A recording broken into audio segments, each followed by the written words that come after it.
So in the last video, we talked about blitzkrieging and how the Nazis moved quickly and cut through France and Poland. Now the Germans took over France and drove the British forces back to Great Britain in a little over a month. At Dunkirk, which is a port to the north, the British, basically over 150,000 British, had jumped back on ships and went back to Britain. The Nazis had devastated them. They had pushed out the British back to their country, and France was quickly taken over. Hitler swiftly took over most of Europe without French forces or British to stop anything. It was about 40 days that they had already taken France. So you could see this map again. France is gone.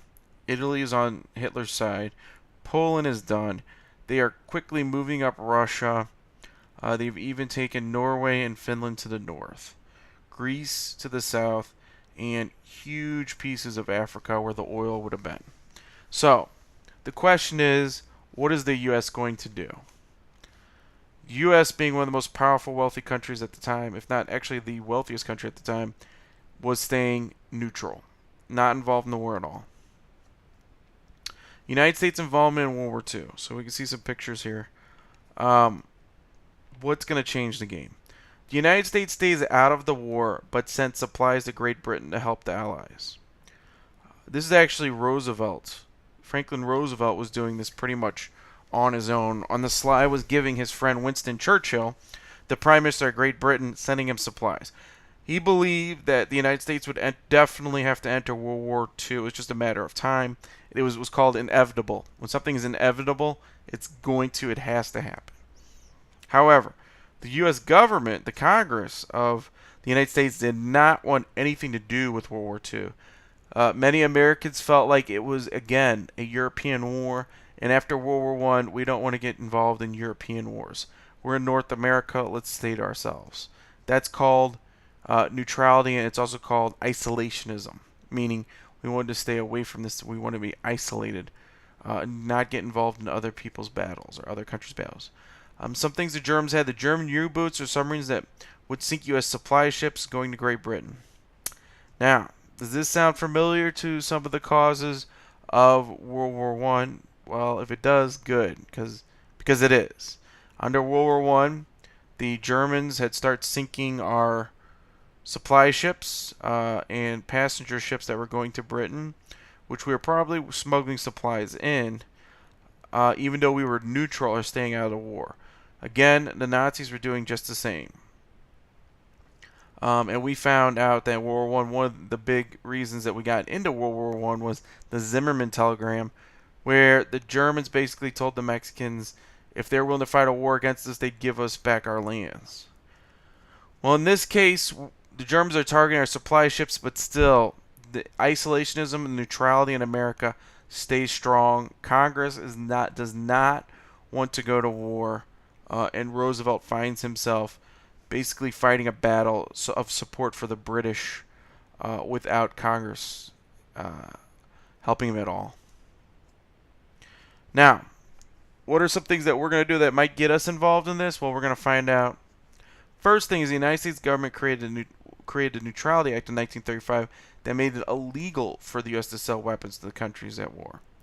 So while it was against the law for us to sell the weapons, Roosevelt quickly comes up with a great idea on how to get around this law. So you could see very strongly that Congress did not ever want us to be involved in World War II or any future wars that involved Europe. President Franklin D. Roosevelt was very different in his approach to things. He's what many people call an internationalist and supported trade with other countries. Internationalists, most business people today are internationalists, meaning they don't think that we should just trade within America, but we want to sell and buy our stuff from other countries. So we sell ideas, our Caterpillar, which is really expensive advanced equipment, our Boeing right up the street from us, jets to other countries, and then we buy things like clothes from China. But this is all globalization again. And as an internationalist, he would be okay with that. We all work together as a world unit in the world economy, and also militarily. Now, Franklin D. Roosevelt supported what's called, now this is very intelligent, it's called the Lend-Lease Act in 1940 that allowed the U.S. to lend money and rent weapons to other countries. These resources were used to help Great Britain. So, under the Neutrality Act in 1935, it was against the law for Roosevelt to sell tanks and weapons to the British because that might get us involved in World War II. However, under the Lend-Lease Act in 1940, things changed there. Let's look at this. To lend something is to what? To give something to somebody to use and they'll give it back. To lease something is they pay, like when you lease a car, you let them use it and they pay you to use it, but then they still have to give it back. Which, let's be honest, in war this is kind of funny. Because are you really going to give the British a tank and then take it back after the war? I mean, what are you going to do with a tank that's been shot up? But Roosevelt knew that the United States had to do something. And again, we've talked about this. Our closest alliance and allies is usually the British. When we went to Iraq, who had our back? The British. When we went into Afghanistan, who was there with us? The British. So, and then we backed them in World War II. So we were giving money and weapons to quote-unquote be borrowed or lent them to Great Britain during World War II, and the government was allowing this. They just wouldn't allow us to sell it. Very, very intelligent move by Roosevelt.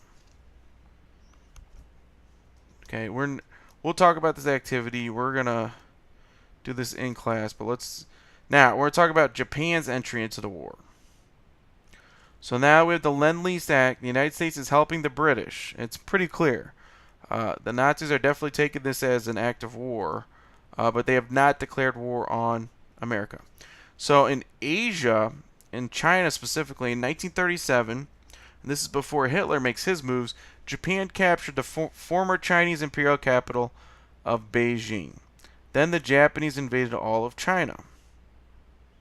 Okay, so Beijing is now the capital, but at the time it was actually Nanking.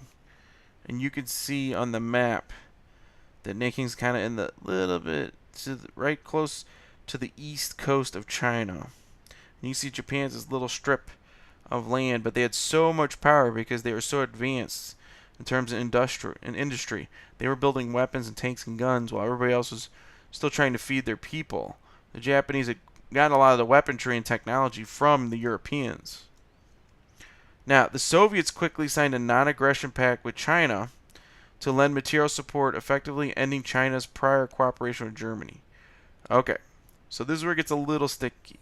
But what this says is the Russians say that they're not gonna fight the Japanese. They're not gonna fight the Chinese either. They don't effectively. They're what they did is they agreed to work with the. Remember we talked about this in the past. They agreed to work with the Germans to split up Poland. Hitler turned on them, but they also signed a pact with the Chinese that they're not going to get involved in China. So if China gets attacked, the Russians are really not going to get involved in this. They're going to stay out of it. What this ultimately leads to is one of the worst massacres in humankind. The Japanese Massacre at Nanking. So this is a very important topic to understand in terms of world history, because what happens is this. Nanking's massacre is still highly debated and argued about between the Japanese and the Chinese today. In fact, if you ever watch Bruce Lee movies or like old kung fu or karate movies, who's always the bad guys? The Japanese. The Chinese are, Bruce Lee was Chinese. They're always the good guys, and they're dealing with the mean Japanese. And this stems back to the history of imperialism when the Japanese came and took over China.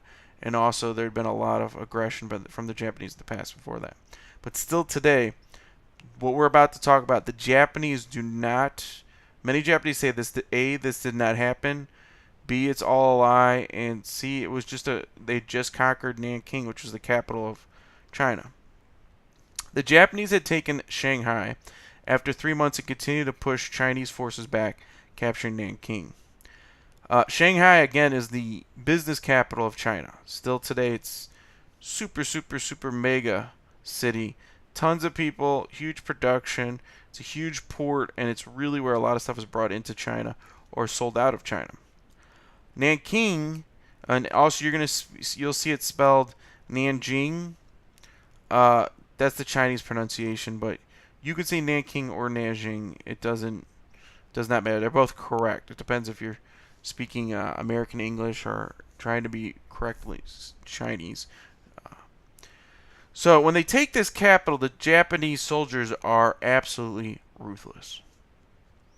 In December 1937, Japan committed the Nanking Massacre. And you could see there on the right that this man is about to be decapitated. Officers would have swords, so we're assuming that this guy is an officer. The foot soldier Japanese would not have a sword, but the officers, the high-ranking soldiers would. And that also tells you that the leadership was in charge of this, or not just allowing it, but they're participating. At the minimum, they're letting somebody use their sword to cut this man's head off. Pretty brutal. I want you to be prepared for this. We're not going to watch this video. I'm going to install the video in the website, and we'll take a peek at it in class.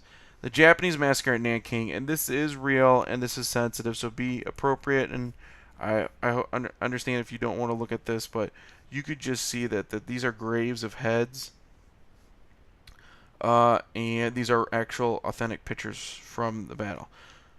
During the Nanking Massacre, almost 300,000 Chinese civilians and disarmed soldiers were murdered.